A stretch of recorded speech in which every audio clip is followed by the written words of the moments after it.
Good morning, day, afternoon, evening, whatever it is for you. It's my morning, so good morning.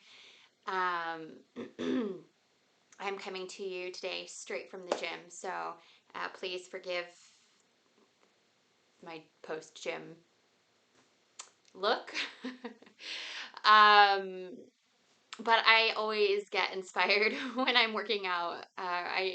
I kind of go inward and just like all these thoughts come to my head, and yeah, I've been through quite a journey in my life, and when I exercise, um, various things come up. Whether it's music that I'm listening to, or some exercise that I.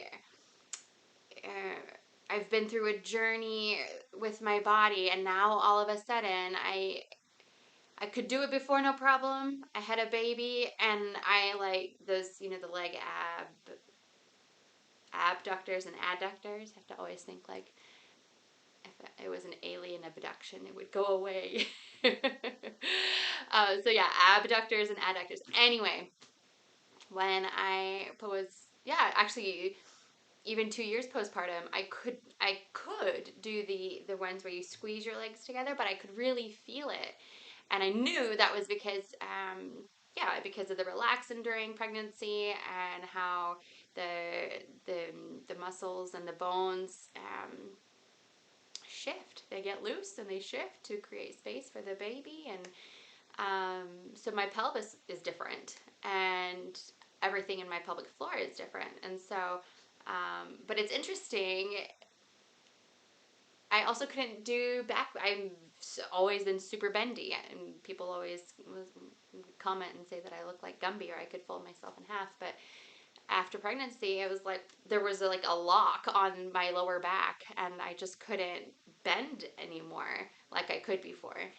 And it's interesting to see like that's actually changing, and with like no effort on my part, just consistent exploration, basically showing up and doing various exercises and stretches and stuff, and seeing, oh, my body's still changing, it's still doing its thing.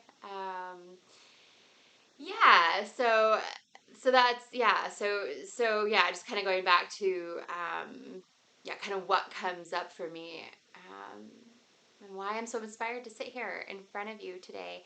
um, Another thought that came to my mind is music. Hmm. I've been on a journey with music as well.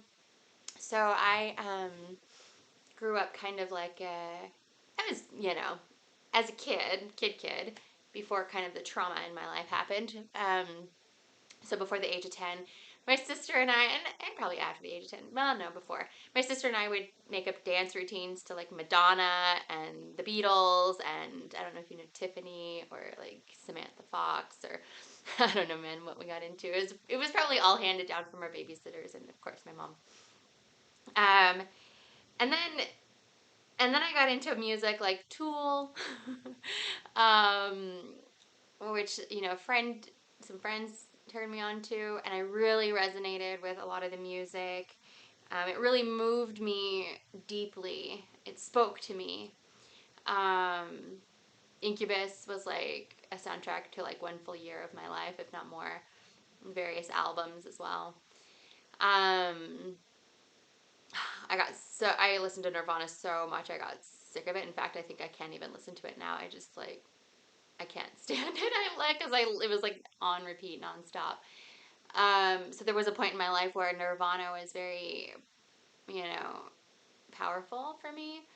Um, yeah, I think Alanis Morissette, this kind of music. And anyway, music is so important in our lives, right? Like artists, okay, they touch a place within our soul where we feel understood, and they like enunciate, they communicate this deep feeling that we feel like nobody else can see, but they see it. We feel understood. I think I said that already.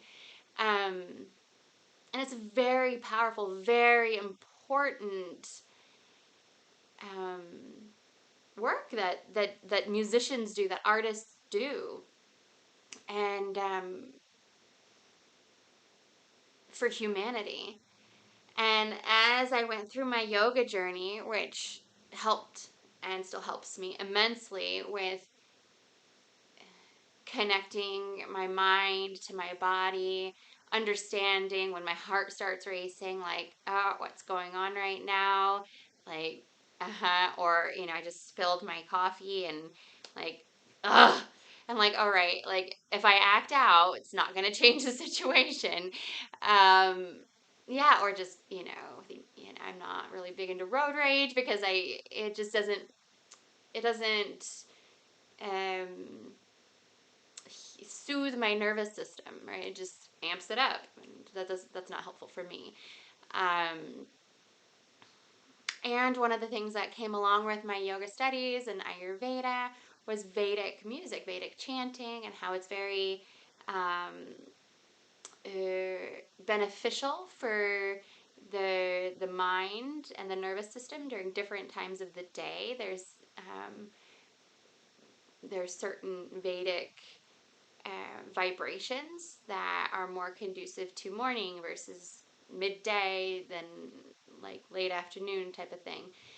Um, so then I got in this mindset where I have to listen to Vedic sounds, otherwise, like, I'm not doing right by myself. Like, I need to listen to these Vedic vibrations. I need to listen to calming, soothing music, because, like, harsh, jarring music that has swear words or bad messages or whatever is only pulling my system down, pulling my soul down, and like keeping me from reaching like higher states of consciousness. And I would say I like tried to live into this to the point of maybe my own detriment. And again, like, I think we all go through things for a reason. And I, like this channel says, I am chronically curious. Yeah. So I try on everything somebody says. I mean, okay, most things. If it feels right, but I like go in, like full in, both feet, like no looking back. So but then like I was so out of touch with music. I remember, and this still happens now, but I remember thinking, okay, I really want to listen to something that is like that matches the mood I'm in right now, but I have no idea what that is, and I don't have any radio stations to go to because I'm in Portugal, and I don't, and I've tried streaming, but like that's not working for me, um, and then I just get frustrated, and then it would pass. Um, but I've like since I gotten back into the gym, which in itself has been a journey.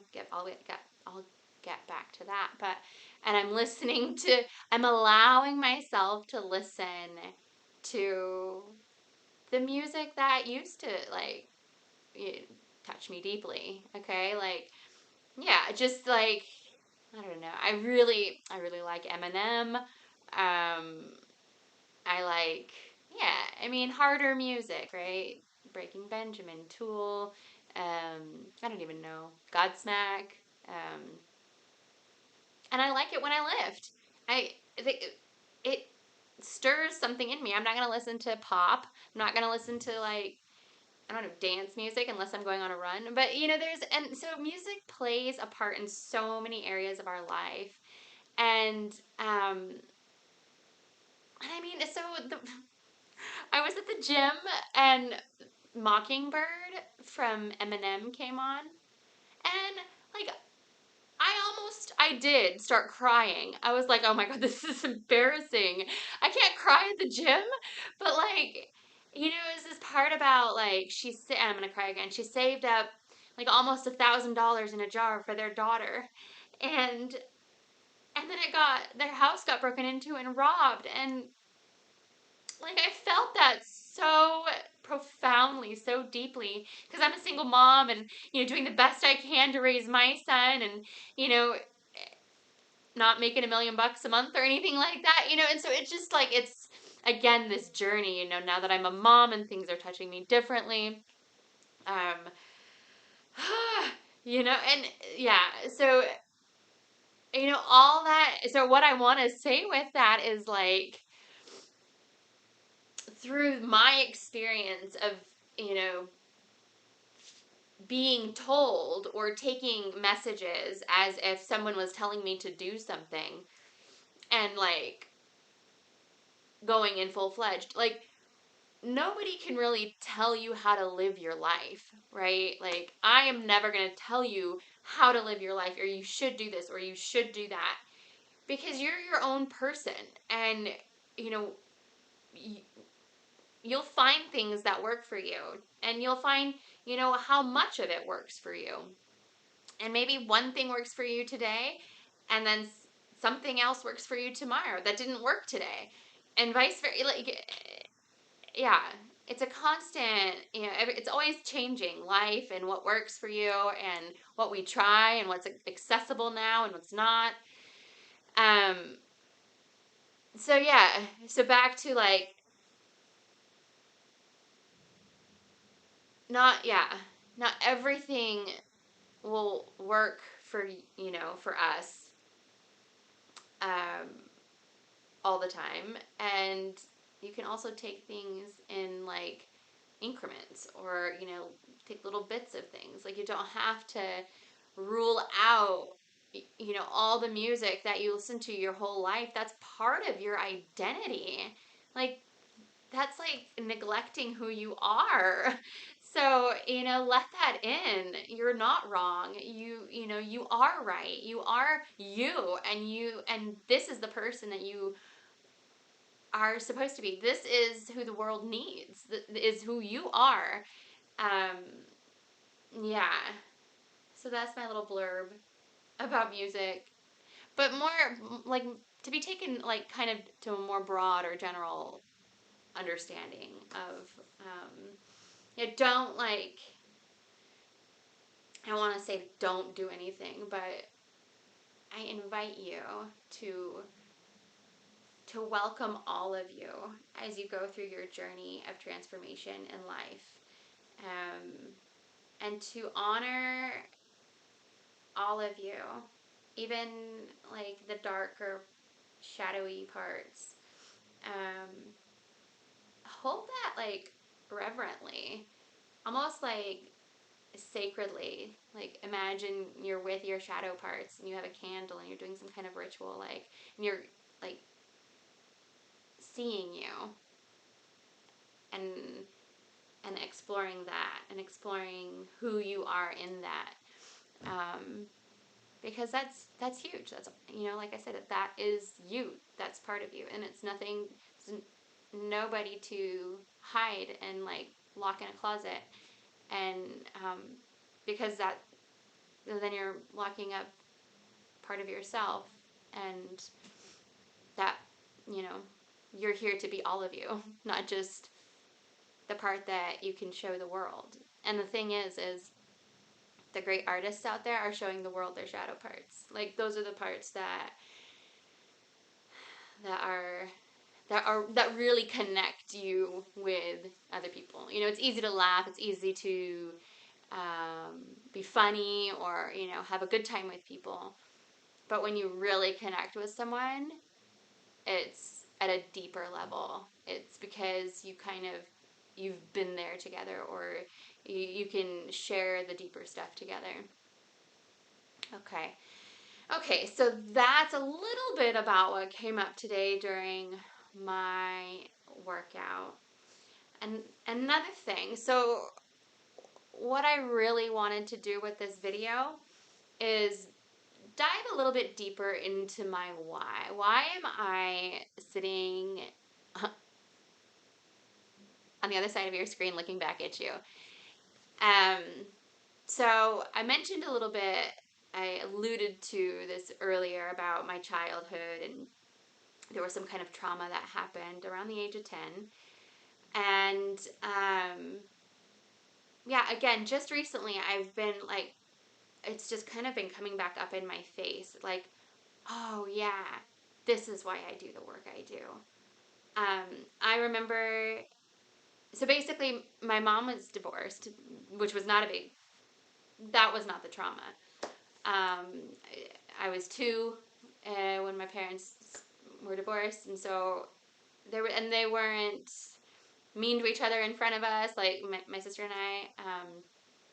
You know, it was that was fine. But my mom remarried when I was 10, and that was the trauma. That was what was traumatic for me, um, because my whole kingdom fell. Um, it's gonna get emotional for me, but I was very, yeah, just to kind of put it plain and simple. My life prior to 10 years old was basically, I felt like one of the two princesses in a castle. It was me, my sister, and my mom, and life was great. Nothing could go wrong. Nothing was wrong. And then my mom remarried, and it was like, yeah, fire breathing dragons moved into our castle and just like, yeah, sent flames down up the walls and just burned down the whole castle. Um, there was a lot of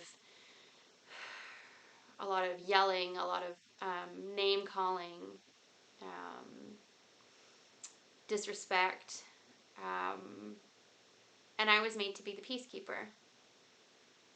So, um, yeah, I was always sent in to save the day, whether that was um, being sent to be the bigger person and talk things out with my stepdad, or yeah, that's usually what it was. And then, right, so I was 10, he was 45, whatever, and I was meant to be the bigger person. So that, um, it was really hard. And not only that, but I was going through puberty. I was 10, and my body was changing. And then, I got, my stepbrother would say a lot of mean things to me about my body. And so then I turned to food. Food was the only thing that was there for me. Um, and at the time, I didn't know what what I was doing really. That would be like a chronic issue for many many years to come. But then it was, and I remember the goal in my life was just to be happy. That was my goal. I didn't care about fancy cars, big houses. I still don't care about that kind of stuff. All I knew was like I set my like compass to just like happiness, just follow happiness. How do I get happy? How do I be happy? I just want happiness. I just want to be happy inside. I want to know myself. I want that self-awareness. And that was my goal. I knew I wasn't happy, and I knew I wanted that.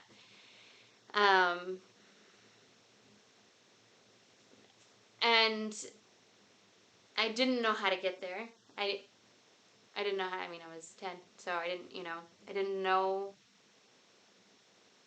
I didn't know what to do. Um, so, um,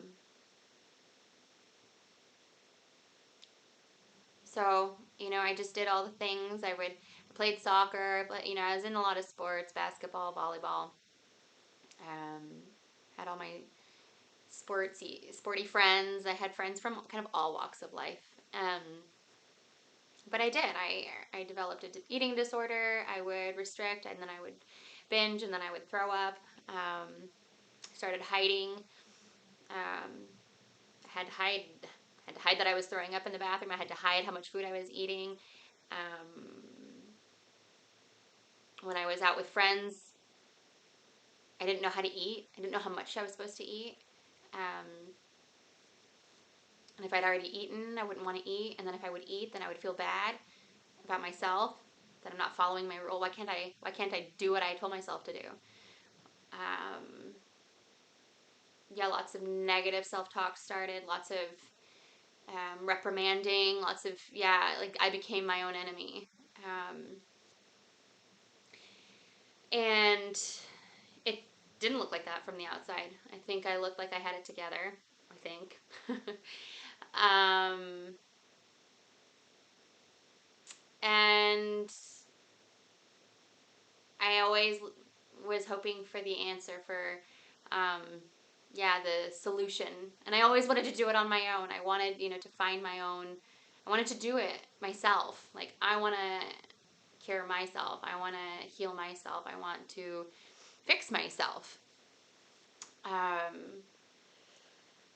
think my mom and I went to Weight Watchers once upon a time in my life for some structure. Um,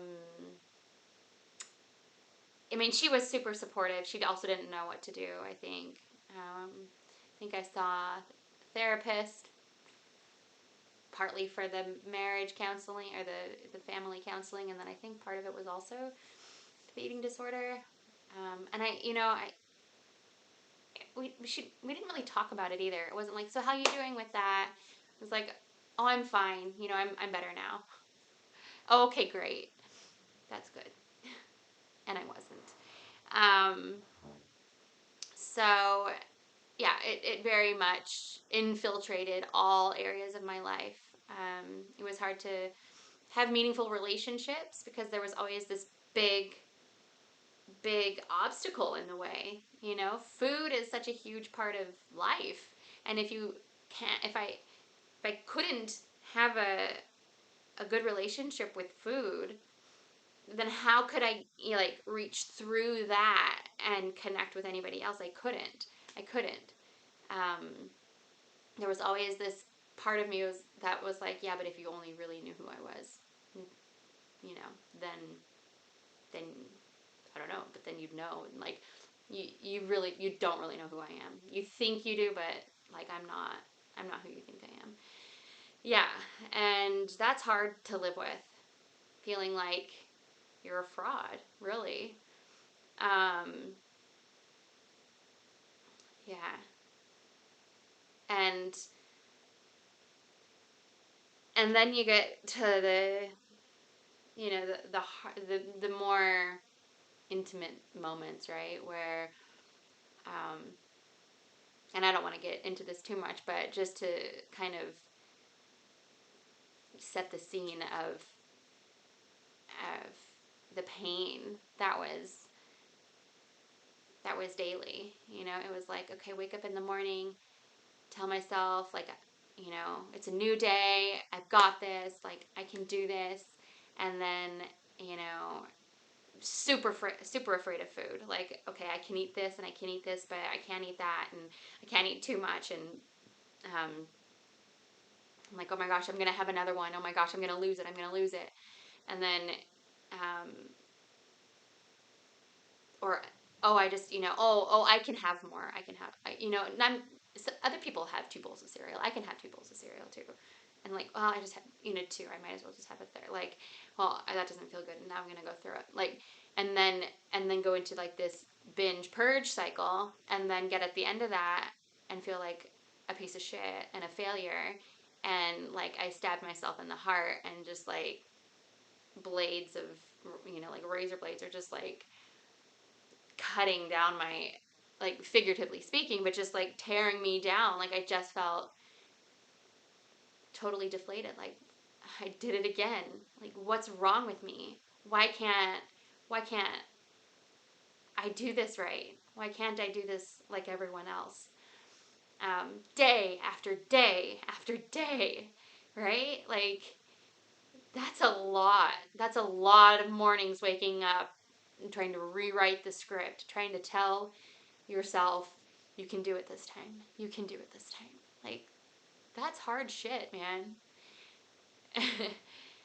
And, like, not that I want anybody to go through that, but that builds character also. To show up for yourself every day.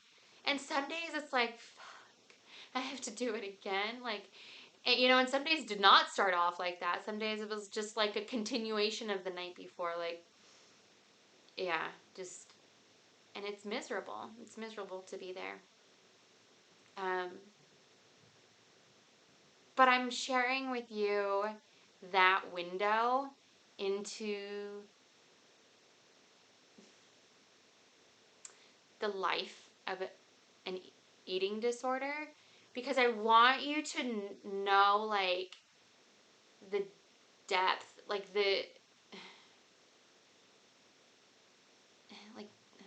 why it's crucial for me to help you, to help women, to help anyone that's suffering because I suffered too.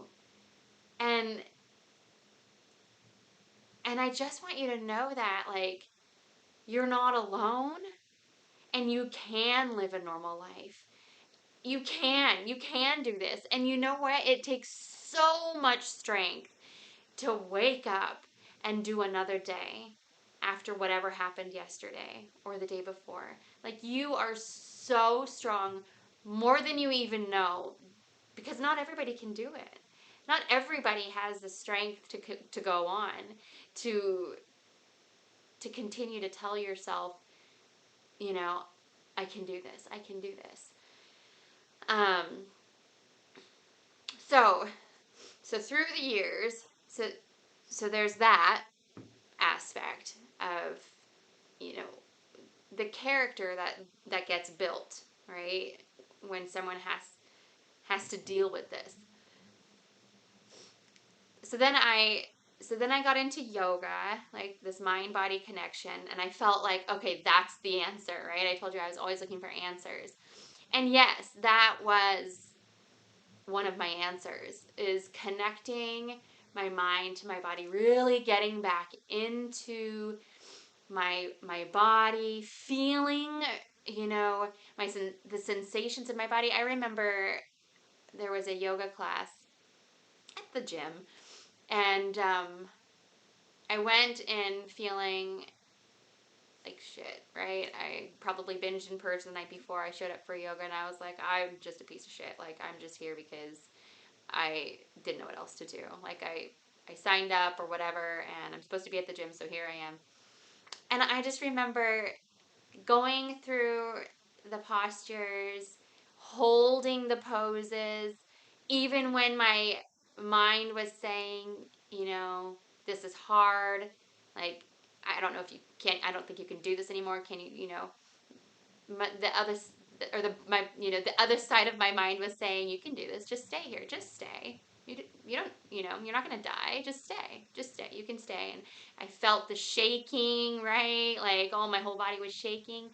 And it was incredible to me how powerful the mind is, the staying power that the mind has. You know, it's your mind is says so much to you. I just give up. You don't have to do it. Just give up, you know. Or you can stay. Like, you're not going to die. Nobody ever died doing yoga. You know, nobody, you know, or whatever. And it's like, yeah, it really opened my eyes to the power of the mind. I mean, even going to like, oh gosh, what is it called? The placebo effect.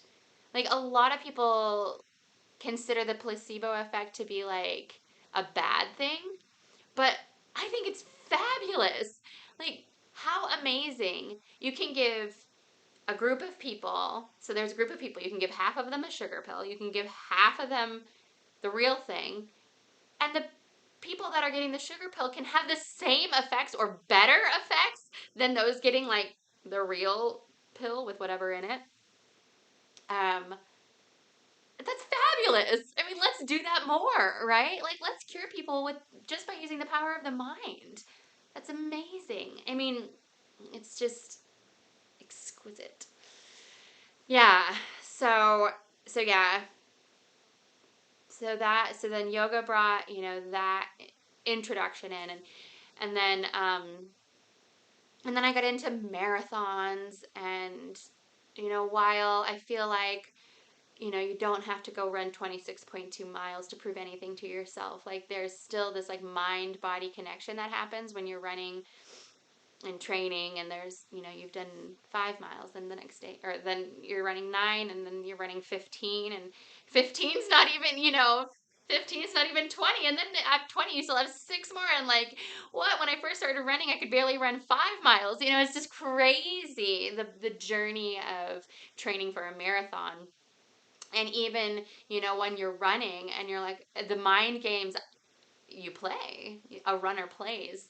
It's like, oh, like, I know my favorite one is, I really only have to run half, because when I get halfway, I'm just going to turn back, and I've already done that, so I know I can do that distance again. That's my favorite mind game. Like, oh, so if I'm running 20 miles, then I really only have to run 10, because I have no option, because I have to get back home. So the last 10 is just like, well, what else am I going to do? Yeah, yeah. But man, so then I did three marathons. But and I would say that I still had disordered eating during that time.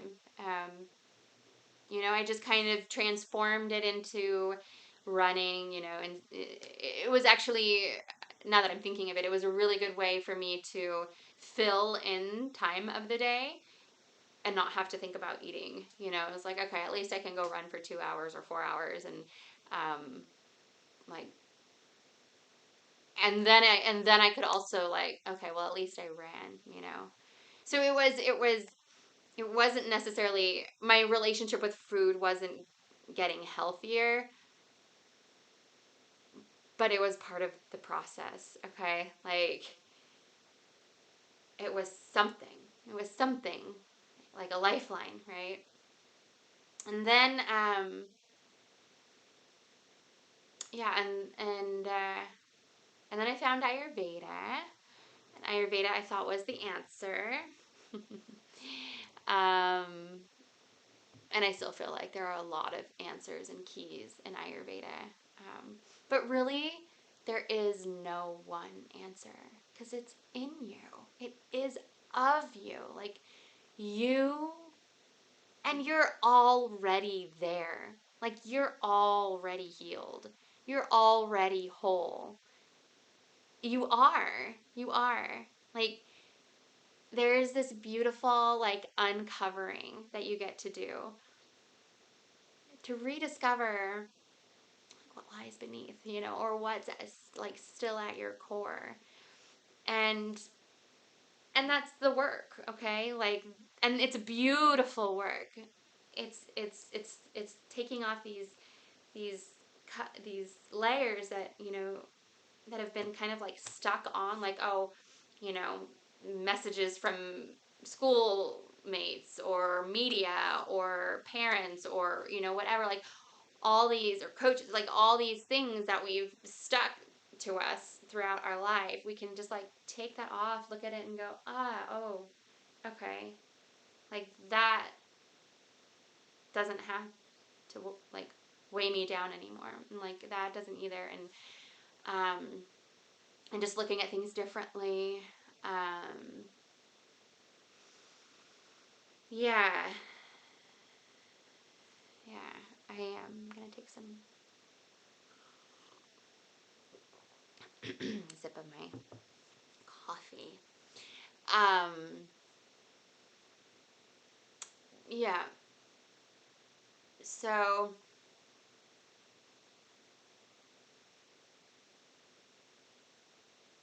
it it is a journey. It's not a straight line to success. um I went like this a lot.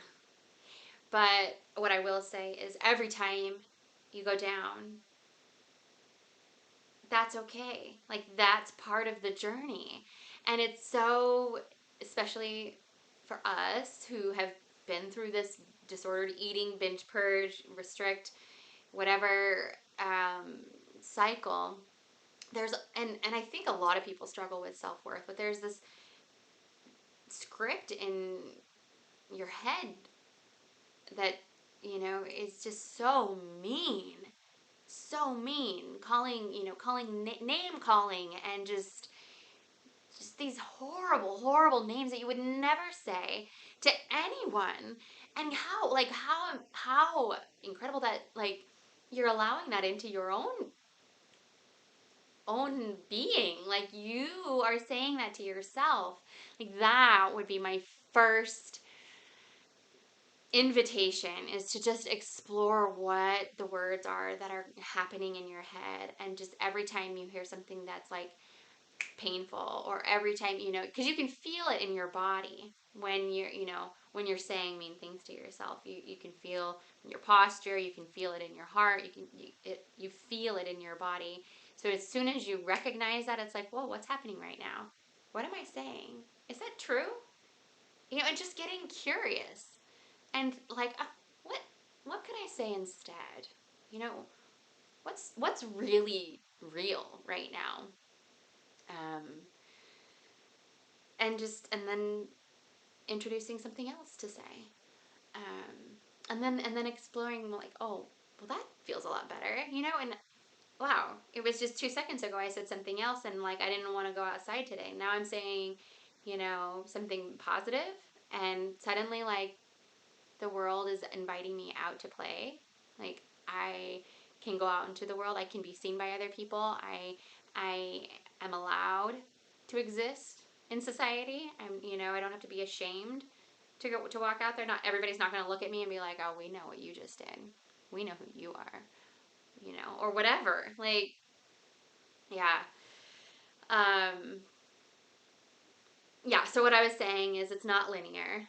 Um but it's worth it. It's worth it, because, again, like, every setback is really just like the down on the diving board to, like, shoot you back up to the next, like, opening, the next uncovering. And then you're gonna fly for a bit, and that's gonna be great, and then it's gonna come down. And what you do with those downs is so important. It's learning how to let that go faster. Just let it go faster. Forgive yourself faster. Smile past it faster. Because the longer you shame yourself, the longer you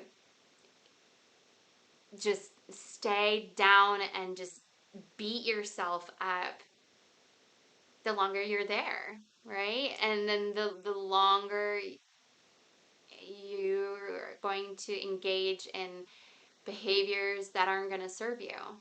So the sooner you can re-friend yourself, the sooner you'll heal. And there's no reason to punish yourself. Yeah? There's no reason to punish yourself. We still love you. I still love you. Yeah, you're still good enough. You're still worthy. You're still more than worthy to live your life. We want you here. We want your light to shine. So come back out and play, And I know it's hard. I know it's hard. It's hard to lose control. And then, yeah.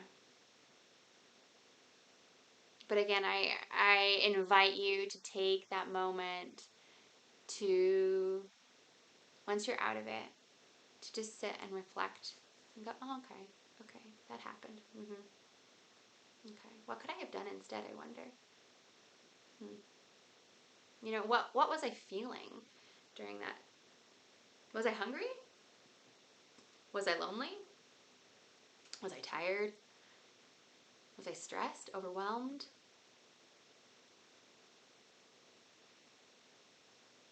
What was it? What could I have done instead? And the next time, maybe you'll do something else instead. Maybe it's like, oh, actually, I feel that urge, like, to just open the fridge and eat, but I'm not actually hungry. I am. This is that moment. I'm actually tired. I just actually, what I really want is just crawl in bed and, like, comfort myself. That's what I really want to do. And so maybe you'll do that instead. All right. Well, I'm going to wrap up this video. I think it's long enough. And I don't even know how long it is. But yeah, I hope that you've gotten to know me a little bit. That was the point of the video, just to kind of share my experience with you. See if, there's anything that resonates with you, and for you to know that I am here for you. Like, this is my life's work. This is why I went through everything I went through in my life, was so that I can help you.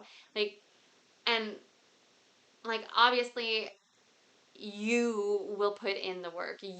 Only you are able to live your life, but I can be a guide for you. I'll be your lifeline, your rope, your hand, the hand to say, to just to be there. I will be there for you through thick and thin, through it all. That's what I'm here for. That's my life's work. So anyway, I look forward to meeting you. And if there's anybody that you know who could use a friend like me, please share this video with them. And I look forward to meeting you and them, anyone else. All right, take care.